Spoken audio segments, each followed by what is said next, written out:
From Hollywood, it's time now for Johnny Dollar. Ralph Steedler, Johnny. Dollar liability. Oh, hiya, Ralph. What's on your mind? Poetry, you Philistine. The bard's immortal words. Which words? Full Fathom-Five thy father lies. Of his bones are corals made. And Those are pearls that were his eyes. What's the case, Ralph? Robbery? A pearl necklace?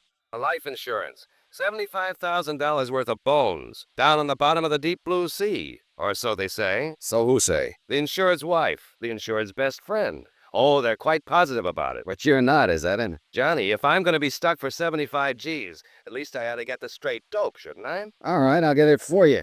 Give me the who and where. It happened in Miami Beach. Check with the DA's office there. The insured was a man named William Markey. And the beneficiary? His wife, poor wretch. Oh, you're biased, Ralph. Sure, I'm paying alimony. So look it over, Johnny, and keep in touch.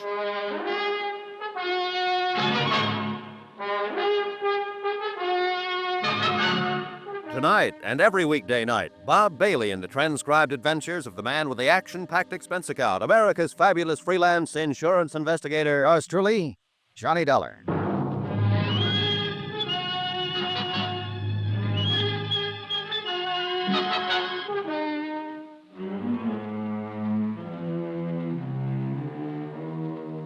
From Special Investigator Johnny Dollar to the Home Office, Delta Liability, Hartford, Connecticut. The following is an accounting of expenditures during my investigation of the Fathom-Five matter. Item 1, $143.40. Transportation, tips, and incidentals, Hartford to Miami. Purpose of assignment, aside from a chance to get a look at the sun, to check into the death of one William Markey, or to find out if there was a death, and how it happened, and where was the body, and if not, why not, and if so, how. Or rather to determine...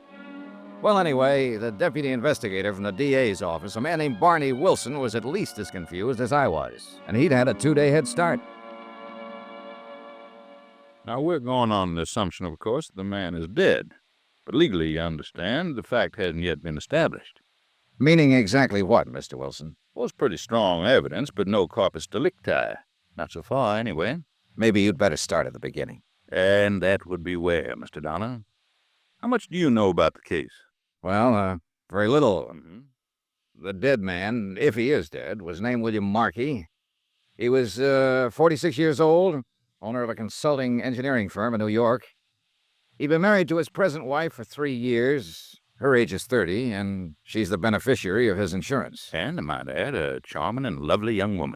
They've been down here for about a month, and 3 days ago, Markey was killed, or allegedly killed, in an accident. That's right. Drowned, as I understand it, when a fishing launch sank a mile or two offshore. And then... Well, you can take it from there, Mr. Wilson. Now, your responsibility in the case is primarily to the insurance company. Is that right, Mr. Dollar? Entirely, not primarily. Why, what do you mean? And it would be to the company's advantage if Markey's death were not legally established, huh? They wouldn't have to pay the claim, if that's what you mean. Then it's reasonable to suppose, since the whole case is pretty vague at present, that your efforts will be devoted to creating doubts as to whether Markey is really dead. Mr. Wilson, I think it's reasonable to suppose that I can't very well answer your questions without knowing exactly what has happened. Oh, all right, then. Briefly, this is it. Apparently, Markey came down here to bid on a construction job, a manufacturing plant. We didn't get the job, but he stayed on, he and his wife and the young fellow that was with him. What young fellow? Name of Danny Haynes. He worked for Markey, a draftsman or engineer, evidently a personal friend of the Markeys. The three of them took a house down the beach south and spent all their time together, night-clubbing, one thing and another. I see. Anyhow, well, 3 days ago, Markey and young Haynes went out fishing together, hired a charter boat, a small cabin cruiser named the Fathom-Five, and headed south along the coast, working the offshore banks. Whose idea was the trip? Markey's, according to young Haynes. In fact, all the rest of the story is according to Haynes. Nobody else saw what happened. And what did happen? Well, Haynes says they anchored off the reef and both of them fished from the dinghy for a while. Then Markey decided he'd go back to the cruiser and fix some breakfast. Haynes put him aboard and took the dinghy out alone. He says he fished along the reef for about 30 minutes before he looked back and saw the cruiser was afire. It was nearly a mile away, according to his story, And by the time he got back, the boat was a pillar of flame. He didn't see any sign of Markey? No, he says not. He couldn't get aboard because of the flames, and a few minutes later, the cruiser sank. No one else saw it? There were no other boats around? No, it was early morning, and there weren't many others out. It had rained during the night, and there was a fairly heavy fog. They were only a mile and a half or so offshore, so Haynes rode in with the dinghy and reported it. Tell me, what was the depth of the ocean where the cruiser sank? Oh, it was only about 50 feet. I've got a salvage company working now to raise it. Get a diver down? Yes, but he didn't find out much. He couldn't get inside the hold. That's about the size of it, huh? It is. Until they get that cruiser raised so we can take a look at it. And, of course, it may not tell us a thing. What about the currents along the reef where that boat went down? Oh, they're pretty bad. Strong and erratic. A body could be carried through the reefs and on out to sea and never be found. Well, I was thinking more of the possibility of a good swimmer getting into shore. You said they were anchored only a mile and a half out. Yes, well, it's possible, but not very probable. He'd have been seen by Haynes or somebody else. There was a heavy fog, wasn't there? Fairly heavy. And of course Haynes could be lying. Maybe he did see him. I said it was possible. But that's not the line I'm planning to take, Mr. Darling. So I got it. They'll bring that hull to the surface sometime tomorrow. Maybe we'll have some evidence then. Or maybe Marky's body will turn up in the next 48 hours. And if not? Then, Mr. Dollar, I will petition the probate court to declare him legally dead. I suppose you've got some reason for all this, Rush. Yes. I want the fact of death established in order to file a murder charge. Danny Haynes? Who else? It's the old story, isn't it? 2 men go out and only one comes back. Unwitnessed accident. Nothing new about it. No.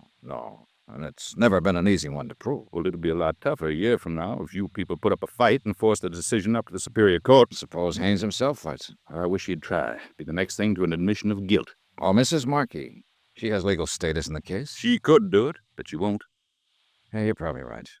She wouldn't be likely to throw away $75,000. Well, I can't tell you what we'll do yet, Mr. Wilson. I'll have to look around first, talk to the people involved, get my feet on the ground. Fine. Well, you just do that. Here, I'll give you the addresses. Oh, good. Mrs. Markey is still at the beach house. Young Haynes has moved into a hotel near there. All right, thanks. Say, how did the three of them get along during the month they've been here? Like peas in a pod, from all appearances. Of course, what was going on behind the scenes might have been another story. It usually is. I think that's where we'll find the motive. Not that Mrs. Markey encouraged Haynes at all. She's a fine woman. I know, and she's beautiful. And this is the South. How's that? So long, Mr. Wilson. I'll keep in touch.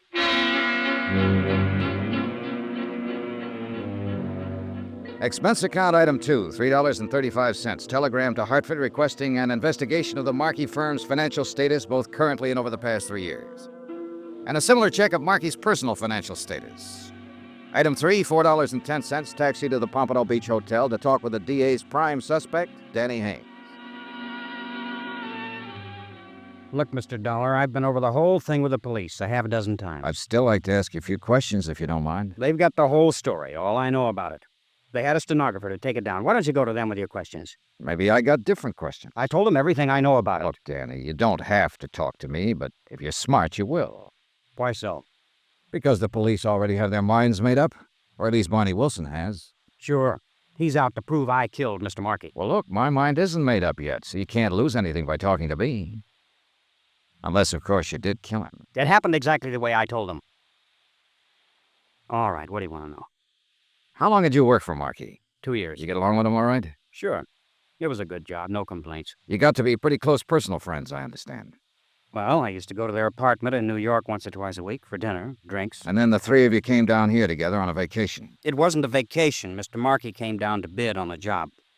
Did he need you along for that? Well, he thought there might be some sketches or plans to draw up. And were there? Well, no. As it turned out, they weren't necessary. Funny, Markey wouldn't know that ahead of time, being an engineer. Well, actually, it was sort of Edna's suggestion of Mrs. Markey, I mean. I see. Yeah, no, I see. Now, look, don't get the idea there's been anything between us. She's been swell to me. She's just wonderful, that's all. All right. So the three of you came down on business, and within a few days, the job contract was awarded to another firm, but you still stayed on for 3 more weeks. That was Marky's idea. I don't know why exactly. I know he'd counted a lot on getting that job. But I was getting a free vacation. Why should I argue? So all of you just relaxed and lived it up, huh? Yeah, that's about it. Mr. Markey, too? No apparent worries on his mind? Well, he was moody sometimes. Went off by himself. But that wasn't too unusual. He was like that quite a lot. He and his wife seem to be getting along all right. Sure. As far as I noticed, why? Well, let's talk about that accident for a minute, Danny.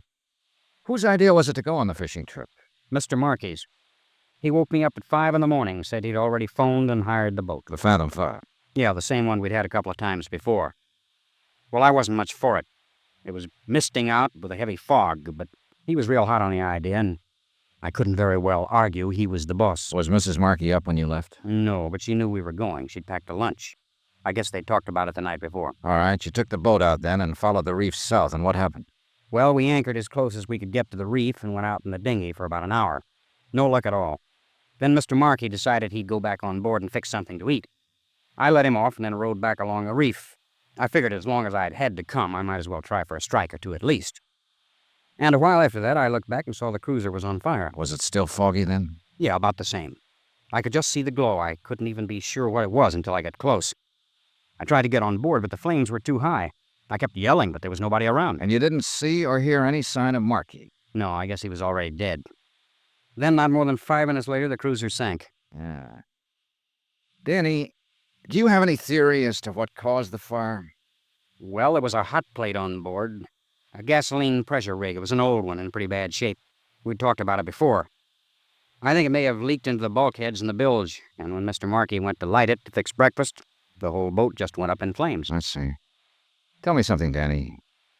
Do you think Markey could have committed suicide? Suicide? Why? For what reason? Oh, maybe losing that contract? You said it was pretty important to him. Or maybe he thought he was losing his wife.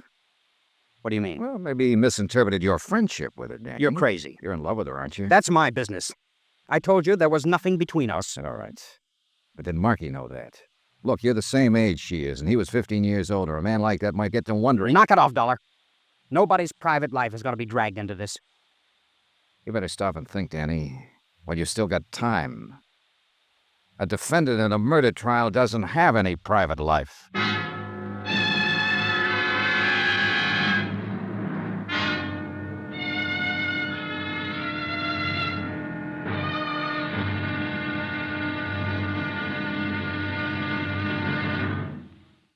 Now, here's our star to tell you about tomorrow's intriguing episode of this week's story. Tomorrow, a lady weeps, a lover curses, and a strange, grim relic is brought up from the sea.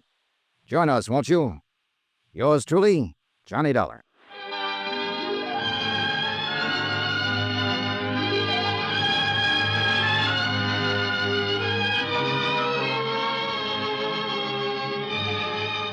Yours truly, Johnny Dollar, starring Bob Bailey, is transcribed in Hollywood. Written by Les Crutchfield, it is produced and directed by Jack Johnstone. Be sure to join us tomorrow night, same time and station, for the next exciting episode of Yours truly, Johnny Dollar. Roy Rowan speaking.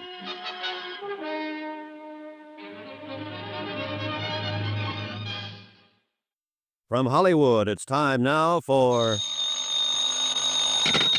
Johnny Dollar. Barney Wilson, Mr. Dollar, special deputy with the DA's office. I understand you talked to Danny Haynes. You got a good grave mind, Mr. Wilson. Oh, tolerable. But what do you think? Well, I'll go about 6 to 5. He hasn't murdered anybody. Well, that's close to even money. So you're not too sure, huh? No, I'm not too sure. But then I'm not even sure yet that Markey is dead, remember? Well, maybe we can settle that question this evening. What do you mean? The salvage boys have finally got grapple lines on that boat. They figure to bring it up to the service around 8 o'clock. I'm going out in one of the harbor launches. You like to come along? My company's got a 75 grand stake in this. Sure, I'd like to come along. All right. You meet me at Harbor Police Headquarters at 7:30. I'll be there. Good. I'll introduce you to the late William Markey. Somehow, I sort of doubt that, Mr. Wilson.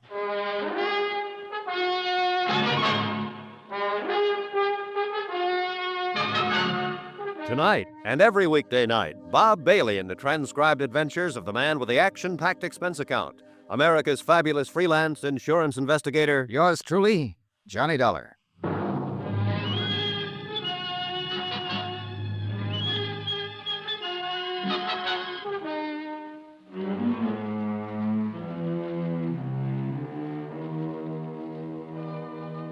From Special Investigator Johnny Dollar to the Home Office, Delta Liability, Hartford, Connecticut. Assignment, the Fathom-Five matter. Location, Miami, Florida. Expense account continued. Item 6, $3.85. Taxi fare to the Marquis Beach House, occupied for the past 3 days now by his wife since William Marquis' accidental death. According to all reports, a very beautiful woman. The reports were correct. Won't you come in, Mr. Dollar? Thank you. Come this way. I've been practically living in here in the study since... I just haven't had the heart to even look at the rest of the house. Yes, I imagine it's been quite a shock for you, Mrs. Marquis. Yes, terrible. No one knows. Sit down, Mr. Dollar. Thank you. I really don't know very much about these matters. If there are papers to sign, maybe I should have a lawyer or something. Now, that won't be necessary. For the present, there's nothing to sign. But aren't you with the insurance company? I'm working for them at the moment as a special investigator. Oh. I'm to supply them with a full report of your husband's accident. They have to have that before they can do anything about paying off the policy. Or couldn't the police give you all that? And there's a Mr. Wilson, I think his name is, who's with the district I've attorney's talked office. to Mr. Wilson. He's cooperating in every way possible. But some of the details I have to get from you. Have you talked with Danny Haynes? Yes? Or didn't he tell you what happened? He gave me a statement, yes. But only covering the details he actually knew about. Well, I'm sure there's nothing I can add, Mr. Dollar. I wasn't even there, as you know, of course. I know, Mrs. Marquis. I'll get all of those details elsewhere. But then I don't see why you've Well- come out here. I'd like to know a few things about your husband. Things you'd know better than anybody else. His actions and behavior during the last few weeks. His, mental attitude. I see. You think maybe he committed suicide, is that it? I don't think anything. I'm just trying to find out. But that's what you're driving at. Suicide. It's a possibility, of course. And of course your company isn't liable, I suppose, if it's suicide. They'd still be liable, but only to the extent of $25,000 under the particular terms of the policy, not $75,000. I see. Is that all, Mr. Dollar? I don't think you do see. Look, I'm not claiming it was suicide. I have no reason to think it was.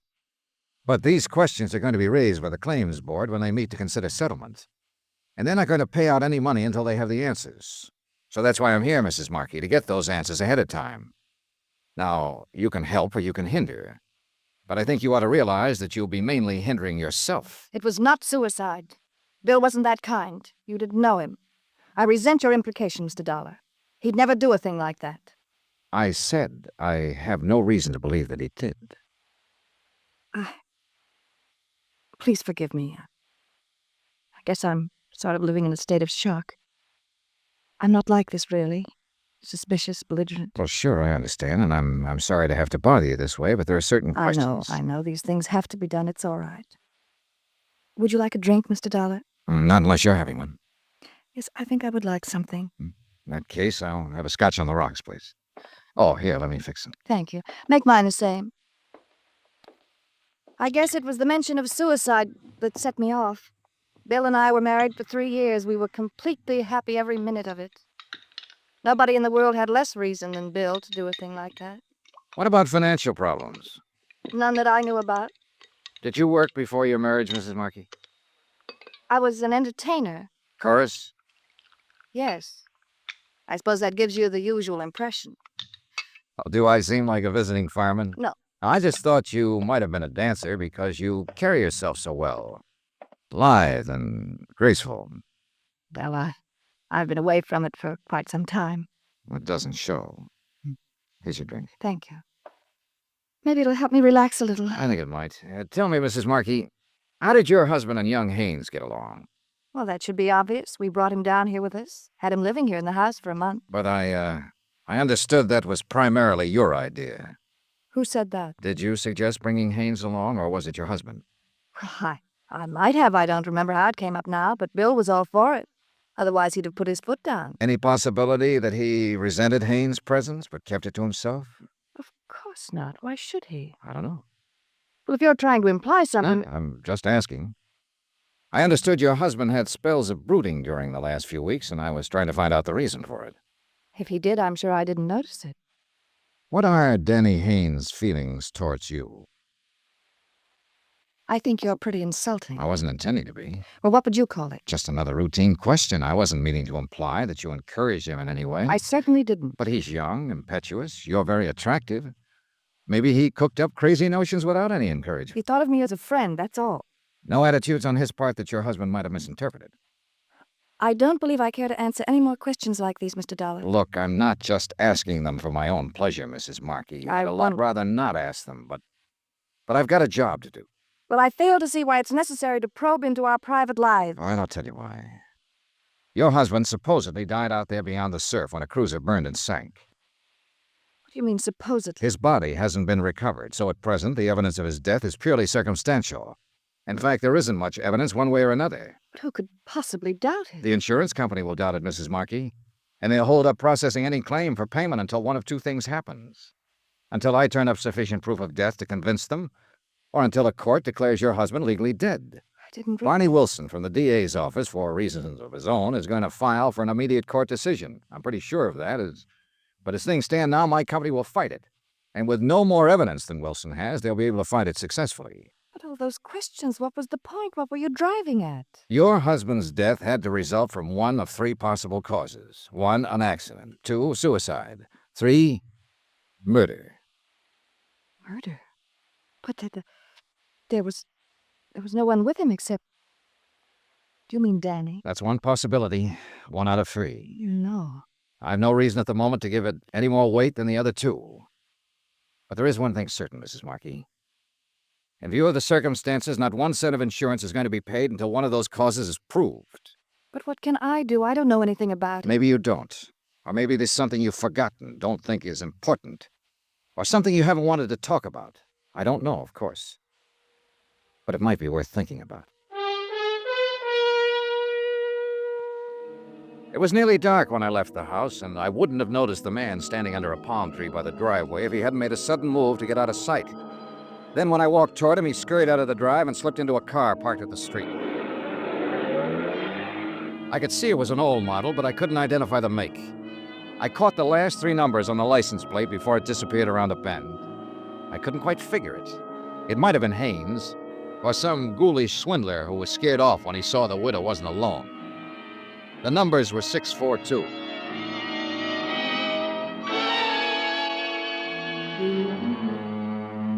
Expense account item 7, $3.75, taxi back to my hotel.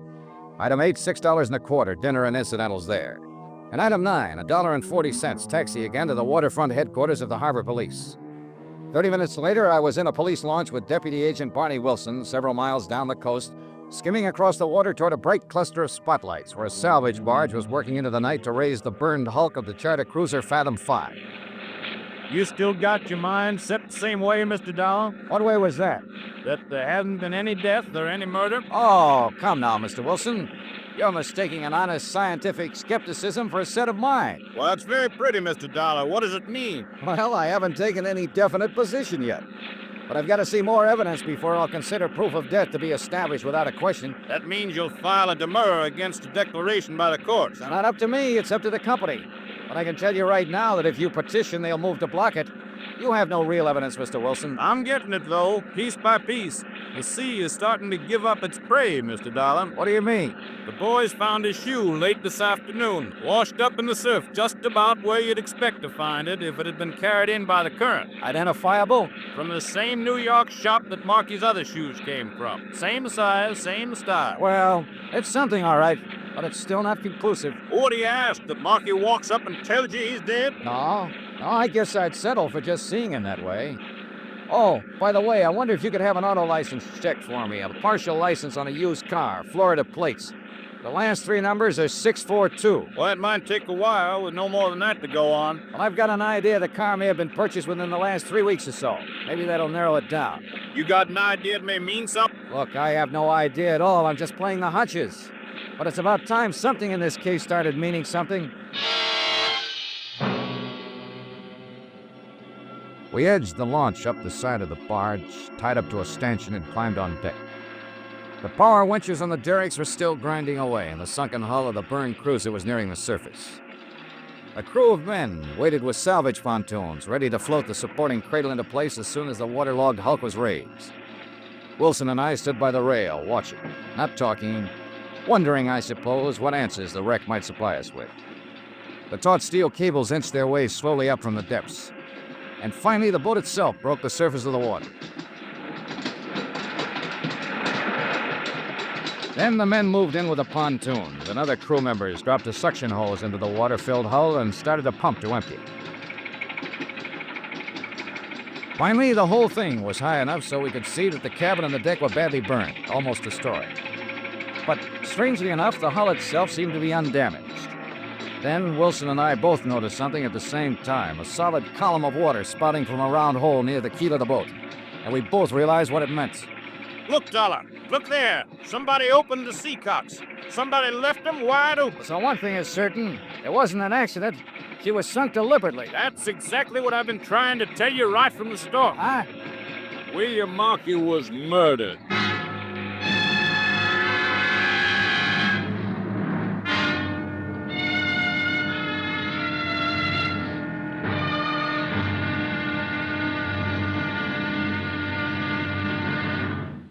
Now, here's our star to tell you about tomorrow's intriguing episode of this week's story. Tomorrow, a photograph, a silver cup, a harried widow, and the dead begin to stir with life. Join us, won't you? Yours truly, Johnny Dollar.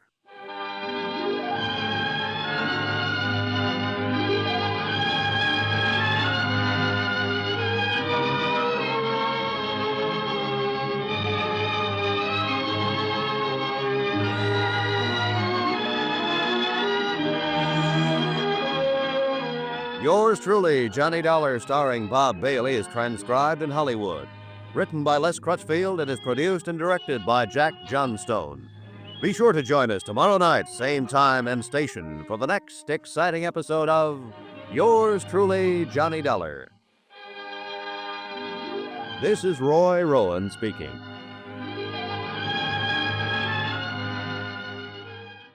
From Hollywood, it's time now for Johnny Dollar. Barney Wilson, DA's office. Oh, morning, Mr. Wilson. Say, you're on an expense account, aren't you? That's right. Good, I'm not. How about buying me a lunch? You got a deal. 12 o'clock here at my hotel. Sold. Found any more shoes? No, and no bodies. Not yet, anyway. I'm amazed. Did find one thing you may be interested in, though. What's that? We got a lead on that license number you gave me last night. You were right. The car was bought from a dealer about 2 weeks ago. By who? Somebody named John Smith over on the east side of town. That figures. Well, maybe here's something that won't. I checked the address this morning.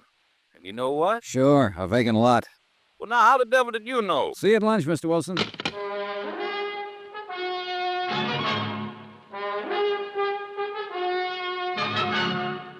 Tonight and every weekday night, Bob Bailey in the transcribed adventures of the man with the action-packed expense account, America's fabulous freelance insurance investigator. Yours truly, Johnny Dollar.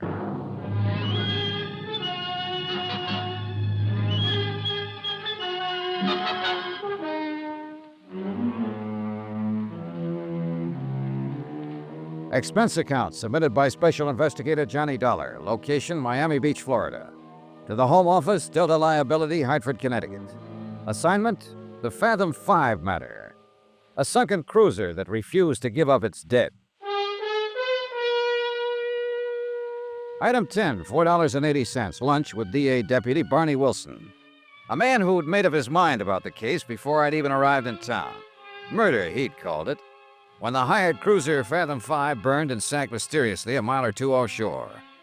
But nobody'd been found yet, and I still doubted very much that one ever would be.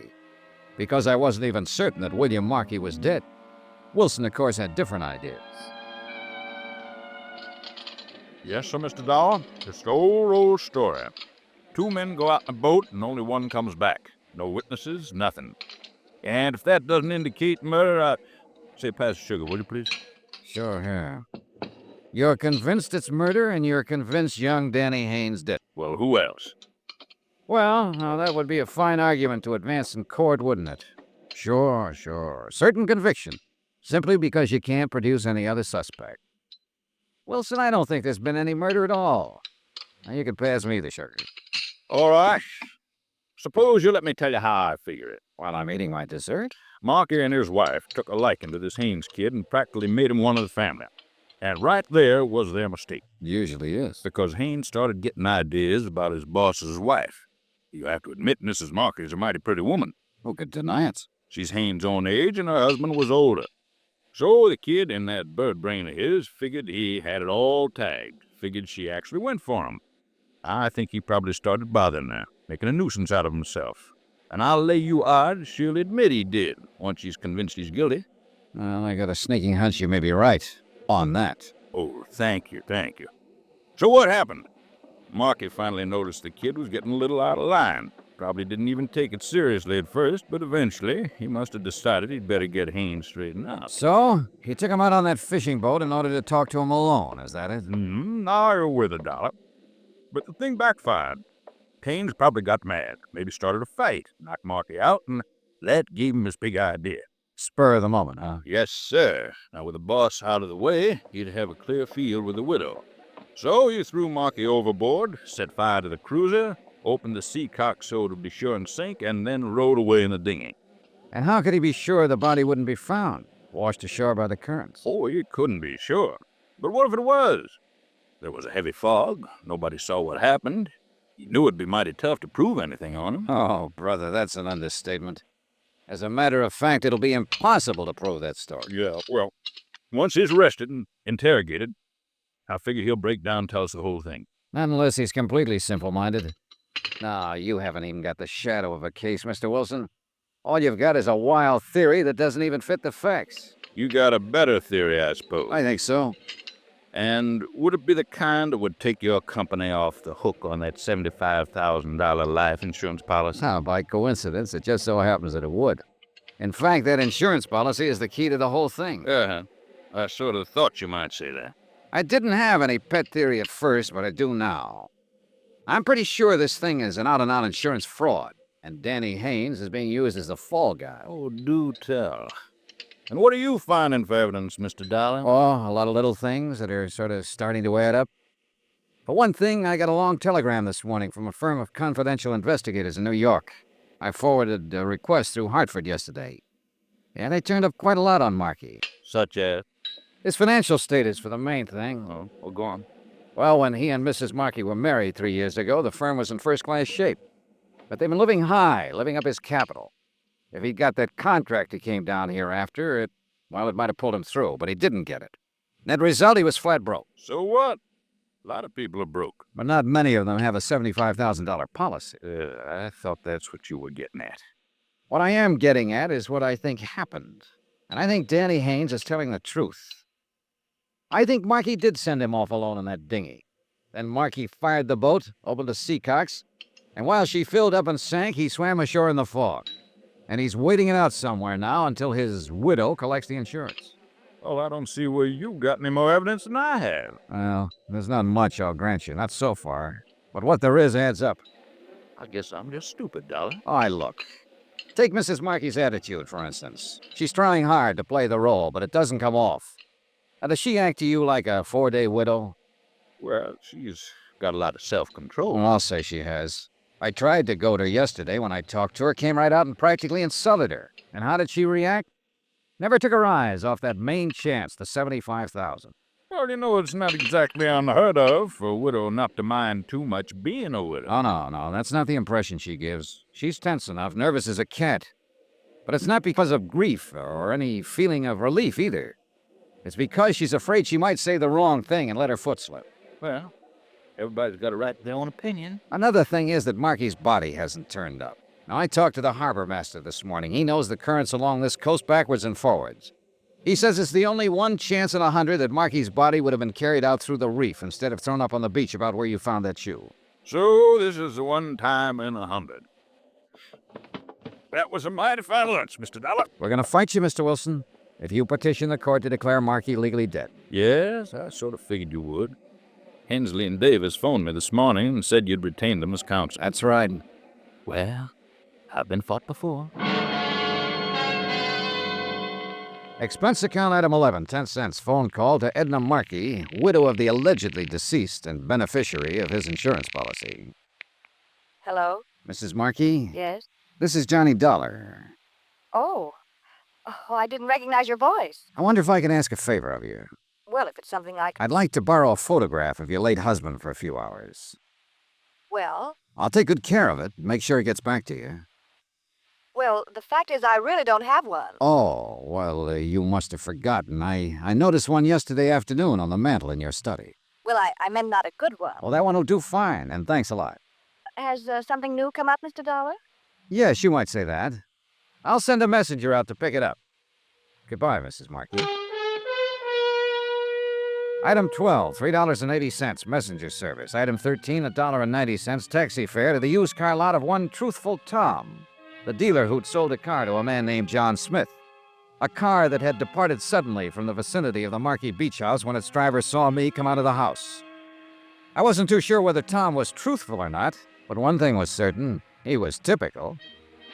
I notice you looking at that little gray job, friend, and I say to myself, Truthful Tom, don't you go trying to get the best of that lad, because he's walked right in here and spotted the best doggone buy on the lot before he's even turned around. Well, I wasn't really thinking of buying. Friend, with the price I'll make you on that car, you can't afford not to buy it. No, I'm not really in the market. It's an economic society, friend. We're all in the market when the price is right. No, I just happened to notice that it looked like the car a friend of mine had stolen a few weeks ago. My dear friend, I'll make you...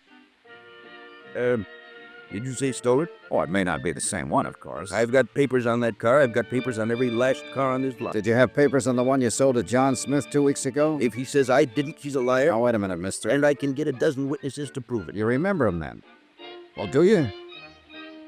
Remember who? Look, I'm a special investigator for the Delta liability. It's a frame-up, that's all it is. Whoever it is says they got a hot car deal on this lot is lying. Truthful Tom never turned a dishonest penny in his whole doggone life. Good, then we'll forget it. And any low-down rat that says I did's a two-legged snake, and I... What'd you say? I don't care anything about your deals. I'm trying to locate a fellow who bought a car from you. Well, friend, that puts a different light on it. John Smith, you said? That's the name he used. I can't say I recollect anybody by that name. Here's a copy of the title registry on the car. Let's see now.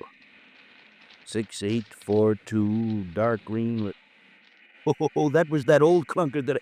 of course, it was well worth the price I was asking. Do you remember the buyer? You bet your life. You know why?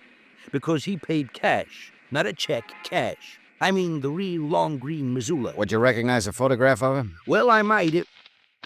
Oh, is this it? Well, let's see now. Well? No doubt of it, friend. That's the lad, all right.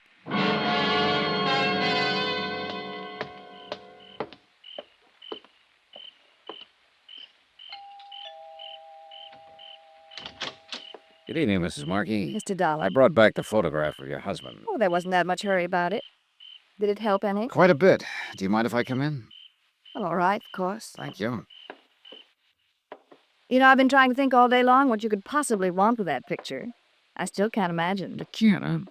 Sit down, Mr. Dollar. Thanks. It's a terrible picture, of course. That's why I hesitated about giving it to you. Doesn't look a thing like him. It looked enough like him, Mrs. Markey. Enough like him? I don't think I know what you mean. Did you know your husband bought a second-hand car the week before his so-called death? You must be mistaken. He'd have told me about it. The car dealer positively identifies his photograph. He used the name John Smith, paid for it in cash. What did you mean, so-called death? William Markey isn't dead. I think we're both aware of that. Well, Mrs. Markey, aren't we? Do you mind telling me what you're talking about? It wasn't even a very smart scheme to start with. Your husband must have been really up against the wall, or he'd have known better than to try it. But I suppose he thought he had to in order to hang on to you. I imagine you're pretty expensive to support. I think you'd better leave right now. Actually, it would serve you both right if I did. But I decided to give you a chance. I came here to let you know exactly where you stand. And where is that, if I may ask? One step away from prison, take that step, and you're in up to your necks, you and your husband both. What step? So far, we have no case against you for attempted fraud because you haven't filed a claim yet. But take my advice, Mrs. Markey, don't file one, because the minute you do, we're going to hit you with both barrels. You've got some pretty crazy ideas, haven't you? You've had fair warning. I've had one of the biggest bluffs I've ever heard about. Why, you people would do anything, wouldn't you, to keep from paying off on a policy? Better talk it over with your husband before you do anything foolish. My husband is dead, Mr. Dollar. No one but you even doubts it. I'm a cynic. How much proof does it take to bring you to your senses? Mrs. Markey, as this case stands right now, there's only one way you could convince me that William Markey is not alive. Show me his dead body.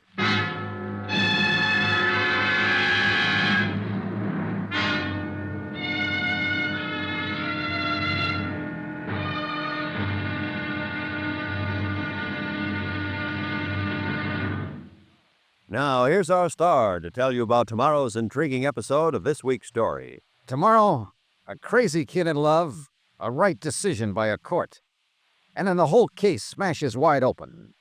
Join us, won't you? Yours truly, Johnny Dollar.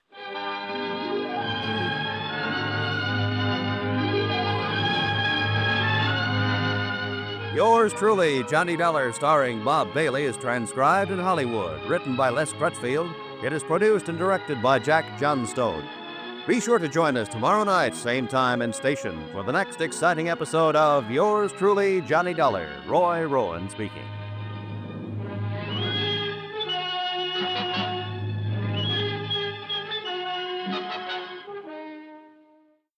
From Hollywood, it's time now for...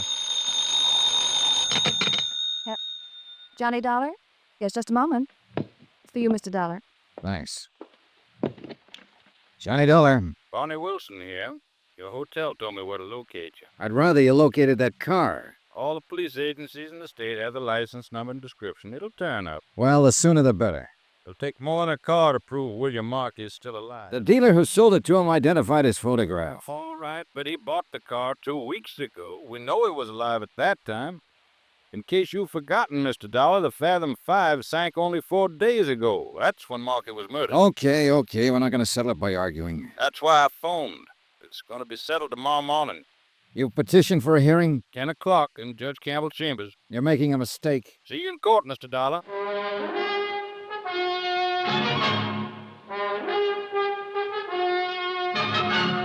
Tonight and every weekday night, Bob Bailey in the transcribed adventures of the man with the action-packed expense account, America's fabulous freelance insurance investigator. Yours truly, Johnny Dollar.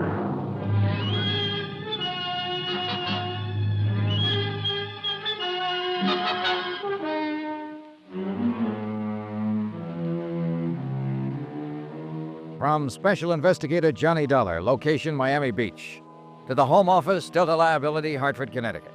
Assignment, the Fathom-Five matter. The case of a cruiser mysteriously sunk off the Florida coast. I phoned the insurance company's legal counsel and told him that Wilson had petitioned a hearing to have William Markey declared legally dead. Then I rejoined Mrs. Markey in the study. She was tense and on edge, pacing the floor and smoking nervously. I watched her a moment without saying anything, fully aware of her beauty and appeal, and fully convinced also that she and her missing husband were trying to swindle my company out of $75,000 in life insurance. I felt a little sorry for Markey. She must have been a pretty expensive luxury for a man who was going broke. But then I stopped feeling sorry. I remembered that they'd tried to set up young Danny Haynes as the fall guy for murder. Well, why don't you go ahead and say it? Say what? Whatever it is you're thinking. I thought I'd already said it, and pretty bluntly, too. You made some wild accusations. Not so wild. I've got some fairly solid facts to back them up.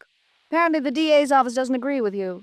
Wasn't that Mr. Wilson on the phone? That's right. And didn't he say he would ask the court to declare my husband legally dead? He's going to try to, but we'll stop him cold. He hasn't got a leg to stand on. Well, that's what you're hired for, isn't it? To find some technicalities so they can get out of paying off on a policy?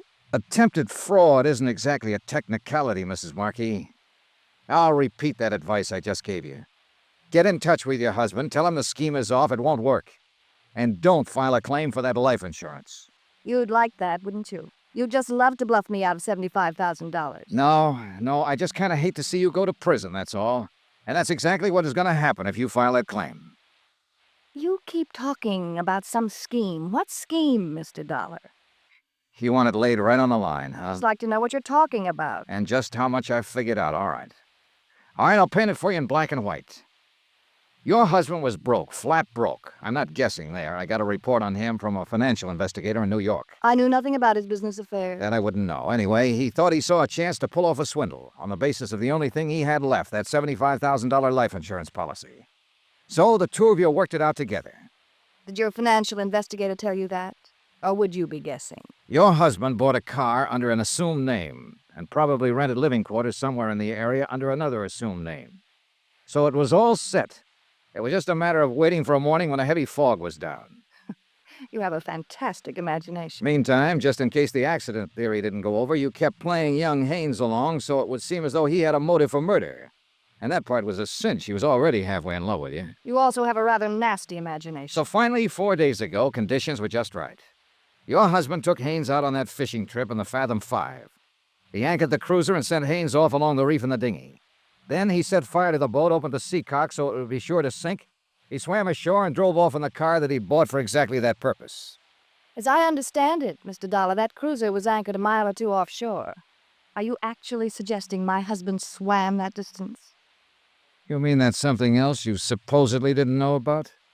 What? Oh, that report from New York was more complete than you seem to realize.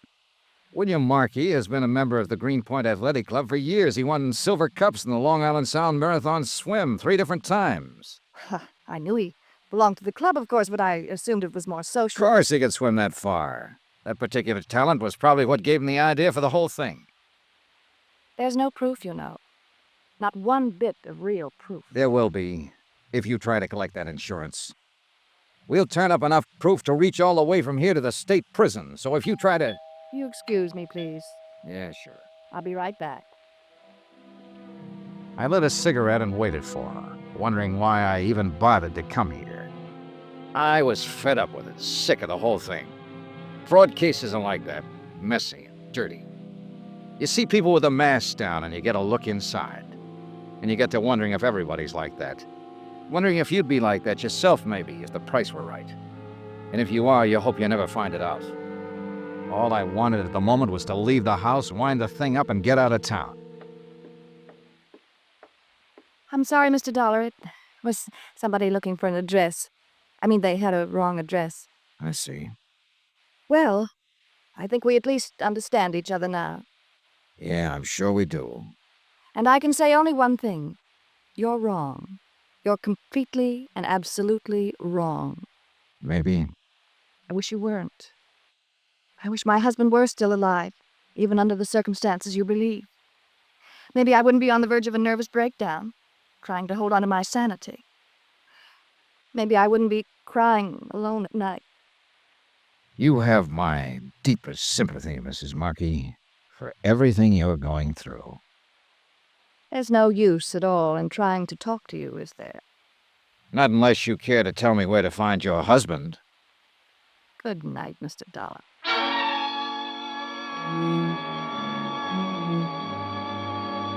I left the house and turned down the dark road toward the Pompano Beach Hotel. I'd planned to pick up a taxi there, but after that unknown visitor came to Mrs. Markey's door, I'd made a slight change in the plans. Whoever it was hadn't been a stranger, that I was sure of. She'd been too nervous when she came back into the room. It was someone she hadn't wanted me to know about, and I was pretty certain I could guess who.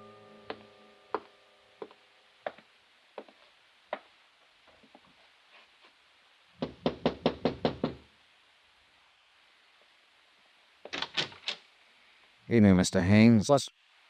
Oh, you're Mr. Dollar, the insurance investigator. Mind if I come in? Well, all right, sure. You, weren't asleep, were you? No, I was just reading. Been here all evening? Yeah, sure, I've been here. Why? You haven't been out in the last half hour? I said I'd been here all evening. You weren't down the road at the Markey place a few minutes ago? No, I wasn't. Now look, I've answered just about all the questions I'm going to you or to anybody else. So what are you trying to get at? What's the point? All right, forget it, Danny. Sure, forget it. It looks like you're out to try the same thing Wilson's doing, trying to tag me on a murder rap. And you're trying to drag Edna into it, Mrs. Markey. Oh, she told me how you talked to her last night. And I suppose you've been over there again this evening. Oh, relax, Dad. I'll tell you one thing right now. You better leave her alone and stop trying to push her around. She doesn't deserve it. She's had too much of that kind of stuff as it is. Oh? From whom, Danny? From Marky, that's from whom. She tell you that? I suppose you'll claim she's lying. You think everybody is lying. But you don't know her like I do. She's a sweet kid, Dollar, and she's had a raw deal out of life. Such as? Marky. The way he treated her, things he made her do. Oh, not when anybody would see it. Pin it on him. He was too smart for that. But she told me about it, and there were plenty of times I could hardly keep from smashing him in the face. Oh, brother, she's got you really set up good. What do you mean by that? If you talked this way to Wilson at the DA's office for 2 minutes, he'd slap a murder indictment on you so fast it'd make your head swim. I didn't kill Marky. Hating a guy is one thing, but I didn't kill him. Yeah, I know. Because he's still alive. Well, maybe he is. I don't know. All I know is what I saw out there that morning. And you saw only as much as he wanted you to see. Well, maybe so. But I'll tell you one thing. If he is trying to pull something crooked, he's doing it on his own. She's not in on it. It'd be a little hard for him to collect his own insurance, wouldn't it?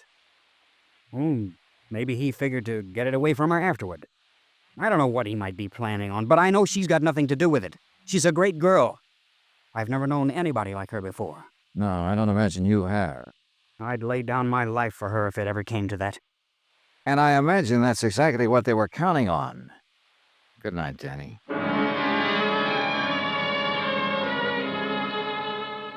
Expense account item 16, $1.90. Taxi fare the following morning from my hotel to the courthouse. I got there at 9:30 and went over the case with Jim Davis, local counsel for the insurance company. And at 10 o'clock, the hearing on Wilson's petition was opened in chamber session, Judge A.G. Campbell presiding. Judge Campbell kept the proceedings informal, and the whole thing moved pretty fast. Both sides presented briefs, and additional evidence was introduced through verbal interrogation. No witnesses were called. By 10:30, the cases for both sides had been completed.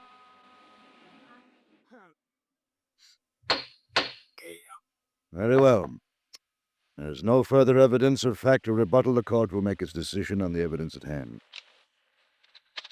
Now, in cases of this nature, where it is requested that the fact of death be established by legal declaration, it has been generally held that the substantiating evidence for said request must be essentially unchallengeable.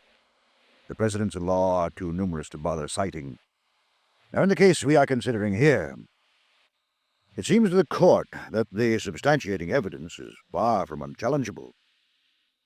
In point of fact, it would seem that the bulk of the evidence indicates that William Markey may indeed be still alive.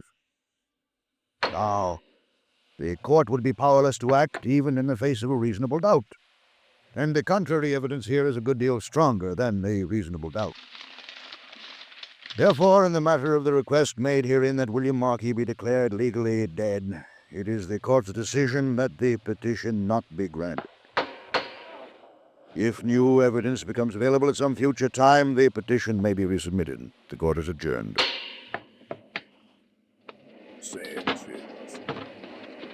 Well, looks like you won, Mr. Dollar. Well, I told you what would happen. I sure do hate to see that kid get away with murder. I'll forget it. Markey is walking around somewhere just as alive as you or I. Well, we've all got a right to our opinions, Mr. Dollar. I see he's floating around out there in the Atlantic somewhere.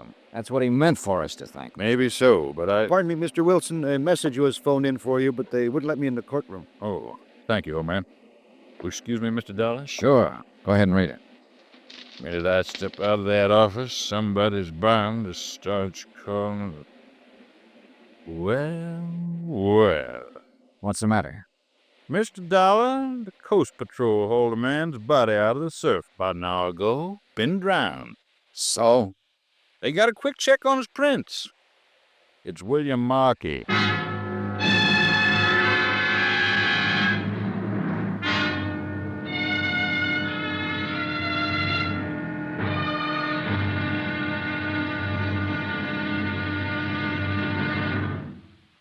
Now, here's our star to tell you about the final intriguing episode of this week's story.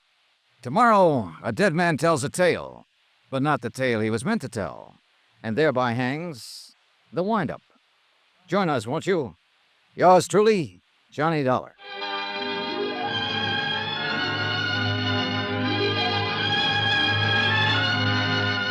Yours truly, Johnny Dollar, starring Bob Bailey, is transcribed in Hollywood. Written by Les Crutchfield, it is produced and directed by Jack Johnstone.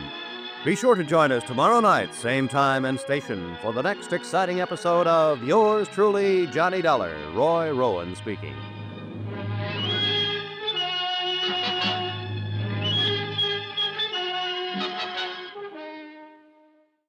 From Hollywood, it's time now for Johnny Dollar. Barney Wilson here. All right, Mr. Wilson, I'm braced. Rub it in. Well, you were a little overconfident. Overconfident. Let's face it, I made a jerk of myself. After I apologize to you, I've got to crawl out there and apologize to Mrs. Markey. Well, wouldn't be too hasty about it. I've been putting it off for the last 2 hours. After the way I talked to her, I'd rather walk into a cage of lions than face her again. But I thought her husband was alive, and I thought she knew it. Then your boys have to go and pull his body out of the surf. Well, that's why I called. I had a tag for an out-and-out insurance fraud. Mr. Dollar, the way it looks right now, I don't know what it is. It was probably murder. What else? Look, if you want to lose your mind, you come on over here to the morgue. Why? What do you mean? Mr. Dollar, I've been a detective for 20 years, but I've never hit one before that was as crazy as this.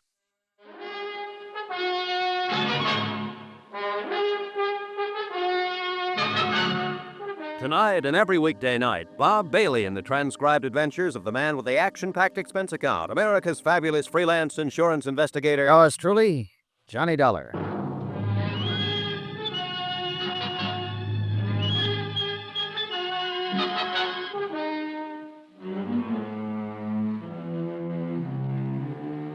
From Special Investigator Johnny Dollar, location Miami Beach. To the Home Office, Delta Liability, Hartford, Connecticut. Assignment, the Fathom-Five matter. It happened to involve a $75,000 insurance policy. Item 17, $1.60, taxi from my hotel to the county morgue. I couldn't figure what Wilson meant. When the cruiser Fathom-Five burned and sank and William Markey's body wasn't found, I thought I'd spotted an attempted insurance swindle. I'd even warned Mrs. Markey not to try to file a claim. And then, a few hours ago, Markey's drowned body had been washed up on the beach. Wilson should be happy. He'd been proven right. But instead, he'd sounded more mixed up and uncertain than he'd been before.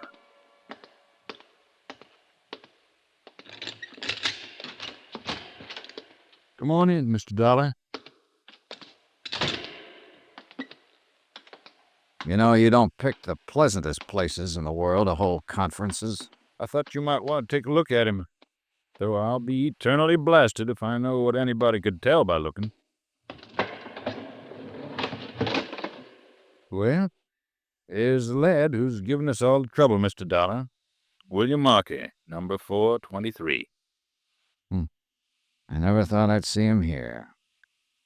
I told Mrs. Markey that the only thing that would convince me he wasn't alive would be to see his body. All right, I'm convinced. And I'll never try to outguess an ocean current again. Everything seemed to add up to... Oh, now, wait a minute. I wondered how long it'd be before you noticed. Doesn't make sense. Like I said on the phone, this one is crazy. This was pulled out of the surf this morning? Right. And the cruiser sank 5 days ago. That's when Markey supposedly drowned. You're on the beam, Mr. Dollar. This body hasn't been in the ocean for 5 days. You win the 4-day trip to Bermuda and a complete new wardrobe. Have you had an autopsy?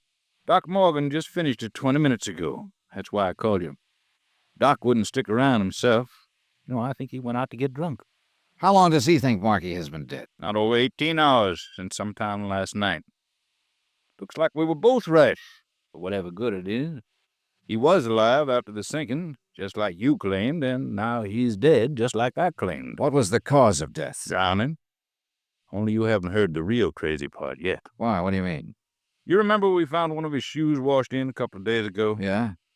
The body was wearing 2 shoes when they pulled it out. They always make one slip, don't they? A couple in this case. It's the second one that nearly pushed Doc Morgan off his rocket. What second one? Markey was drowned, all right, but not in the ocean. Huh? There was fresh water in his lungs, not seawater. Was Morgan sure? Swore by it, and men at it. That's what threw him. Yeah, I imagine.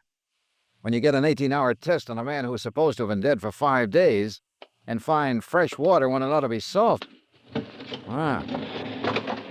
I guess the late Mr. Markey can't tell us much of anything else. So, where do we go from here, Mr. Dollar? Good question. You haven't found the car yet, huh? The one Markey bought under an assumed name? No, but I gave the boys an extra prod to bear down on it. Half the town force is out looking for it now. Wonder where he was hiding out for those 4 days. What I want to know is who killed him and how and why. Well, the why is fairly easy. It's the who and how that carry the question marks. That fingerprint ID was certain, huh? There's not the slightest doubt about what this is, William Markey. Oh, you're looking for an easy way out, Mr. Dollar. Yeah, I guess I am at that. Well, then it looks like our number one is the lad you've been after all along. Young Danny Haynes, huh? What do you say we go and have a talk with him?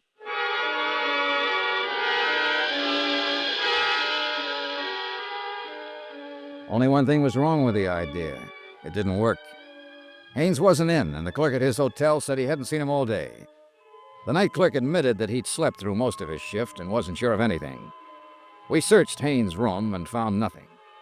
So for the moment, we left it at that. Wilson put a stake out in the hotel and went back to his office. I went to my hotel and waited.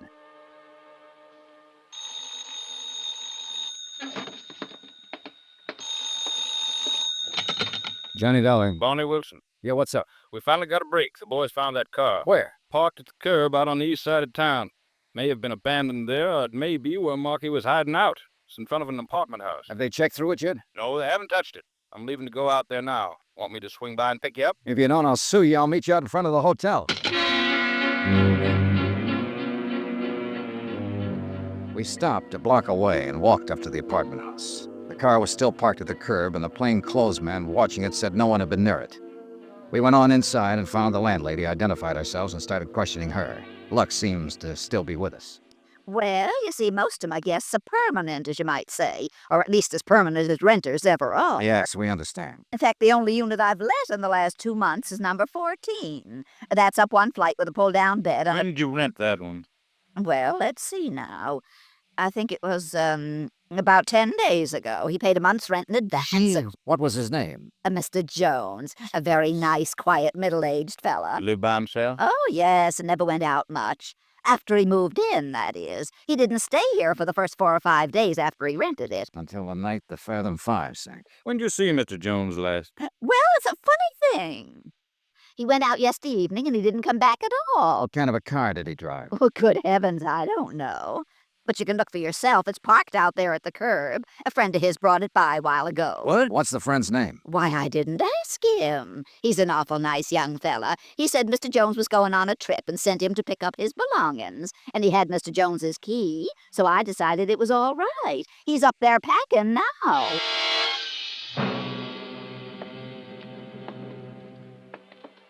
$12, $13. It's next door down there. Better take it easy. It's hard to tell what to expect. Right.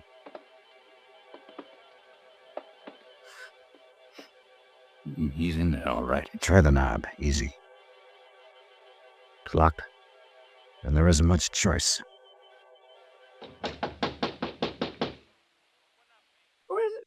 Open up, Haynes. We want to talk to you. I said open up. Get away from that door. Watch it, Wilson. I'm warning you, don't try to come in. Well, we know now what to expect. I'll cover the door here, Dollar. You go down and tell Dave to cover the outside windows and call in for a couple of squad cars. Right. Hey, he's going out that window. There must be a fire escape. Come on, let's hit the door.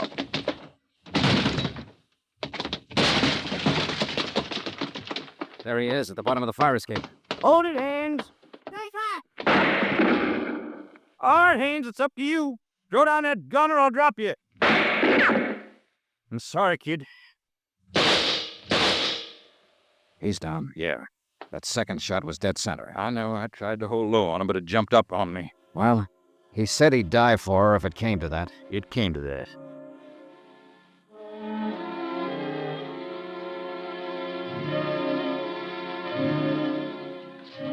It was after dark when Wilson and I drove out to the Markey Beach House. There were no lights on and nobody answered the doorbell. So Wilson forced entrance and we shook the place down. We found evidence of a struggle in the study and in the bathroom. Water from the bathtub had overflowed behind the tile and was still seeping out along the baseboard. we found a dressing gown of Mrs. Markey stuffed in the back of a closet, soaking wet. Piece by piece, Wilson collected his evidence, and the picture became more and more clear. He phoned in for a fingerprint crew and went on working. I left him there and went back into town to my hotel and took the elevator up to my room.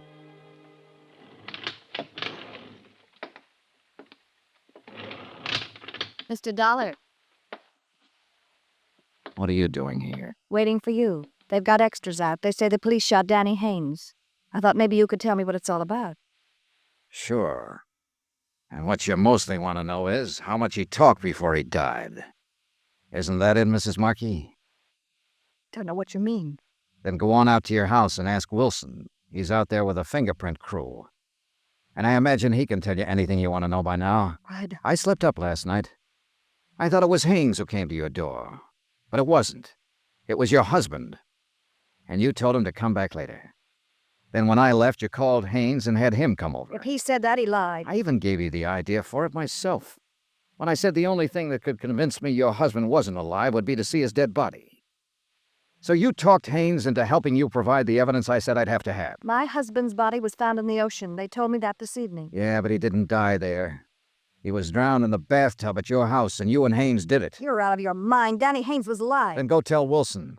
It's his job now, not mine. Maybe you'll be able to convince him, but I doubt it. And I'm pretty sure you won't be able to convince a jury. You think not. I'll get the best lawyer money can buy. Yeah, you do that, Mrs. Markey, but don't plan on using any of that insurance money for it. Why not? Because there won't be any. That policy was already void when you and Haynes killed your husband last night. An attempted fraud cancels a policy the minute it's committed. In other words, Mrs. Markey, 5 days ago when your husband sank the Fathom-Five and tried to play dead. I don't believe it. You've lost out all the way around, Mrs. Markey.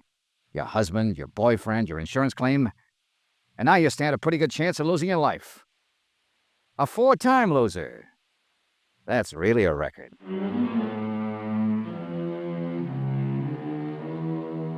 Expense account item 18, $321.60, hotel and incidentals in Miami and transportation back to Hartford. Expense account total $684.95. End of account, end of report. Remarks? You quoted a line of Shakespeare at the start of this case, Ralph. Full Fathom-Five, thy father lies. Well, you're wrong. It turns out to be the widow who lies. And lies and lies. Yours truly, Johnny Dollar.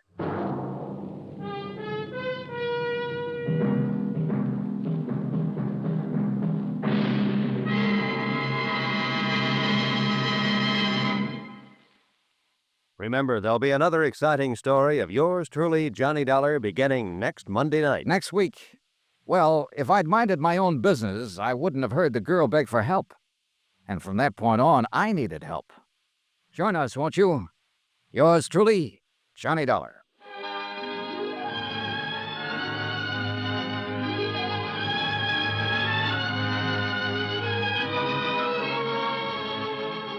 Yours truly, Johnny Dollar, starring Bob Bailey, is transcribed in Hollywood. Written by Les Crutchfield. It is produced and directed by Jack Johnstone. Heard in this week's cast were Mary Jane Croft, Barney Phillips, Carlton Young, Eleanor Audley, Sam Edwards, Shep Menken, and John Daner. Musical supervision by Amerigo Marino. Be sure to join us on Monday night, same time and station, for another exciting story of yours truly, Johnny Dollar. This is Roy Rowan speaking.